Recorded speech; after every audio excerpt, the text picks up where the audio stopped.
You have engaged enormously with social media, and both of us tweeted your tweet that you trying to spread awareness of where is he, what has happened, where has he gone, and as for what sort of guy was he? If we met him, who would we have met?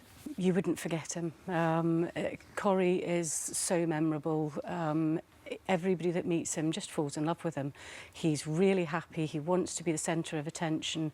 He loves meeting new people. He's just a really, really friendly, outgoing, really confident. Quite a gutsy guy, isn't he? Yeah, there isn't anything he wouldn't do or wouldn't try. You jump from the highest mountain.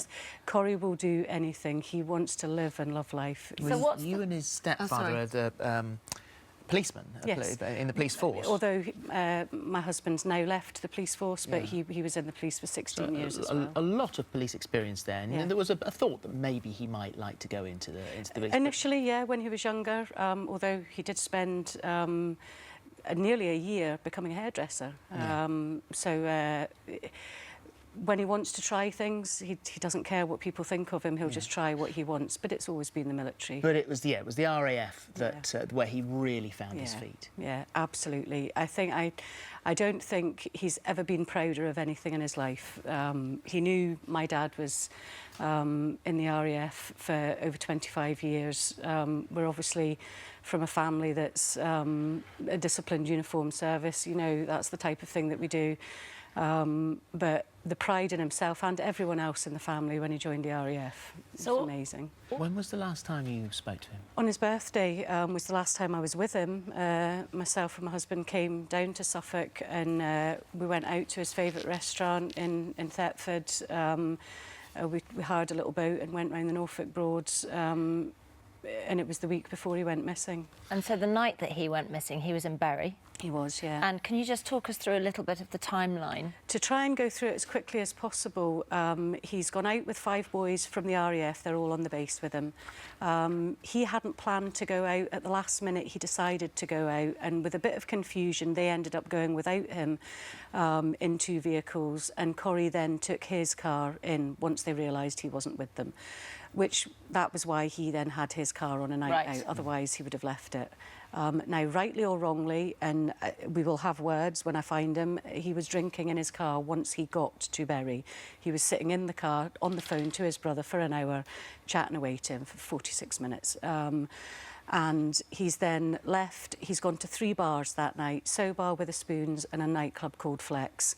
His whole evening is covered on CCTV, where he's walked, the bars he's been in.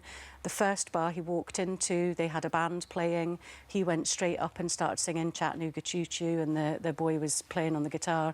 He was up dancing. He plays rock, paper, scissors with people, not because it's a yes or a no answer. It's a really good way of breaking the ice, and it's incredibly successful for him when he's talking to people. So what happened after the bars? He'd gone to Witherspoons. He then went to Flex nightclub. He went in and he'd been in for less than an hour when one of the bouncers, who knows him, has tapped him on the shoulder to say it's time for him to leave. The bouncer feels that he's had too much to drink. Right. Now, I've seen the CCTV of Corrie. I would say he looks like he's had too much to drink, so I'm certainly not questioning the decision of the bouncer. The last time he used his phone was at 3 a.m. Yeah, he sent a picture message. Yeah.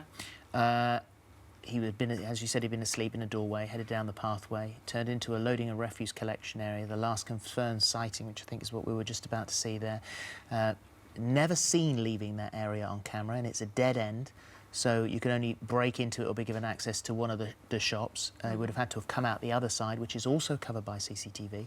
At 3:24 a.m. around 4:30, police were able to trace Corrie's mobile phone from Bury to Barton Mills, and it's a speed that only a vehicle could travel at, and his phone hasn't been used after this and hasn't been found. That's right. So for you, it's the worst possible scenario because it just does not add up. No, it doesn't. But you firmly believe, of course a mother should, as a family should, that he's still alive.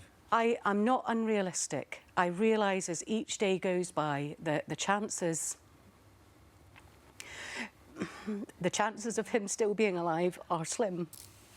But without any evidence, without somebody being able to say to me, we've found a way of him getting out, I will not stop looking for him. Good. He could still be out there. Somebody could be holding him.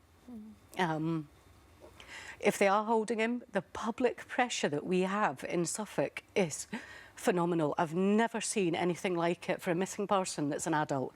You expect this for a child, you know, for a young person, but for an adult, I've never seen so much public support.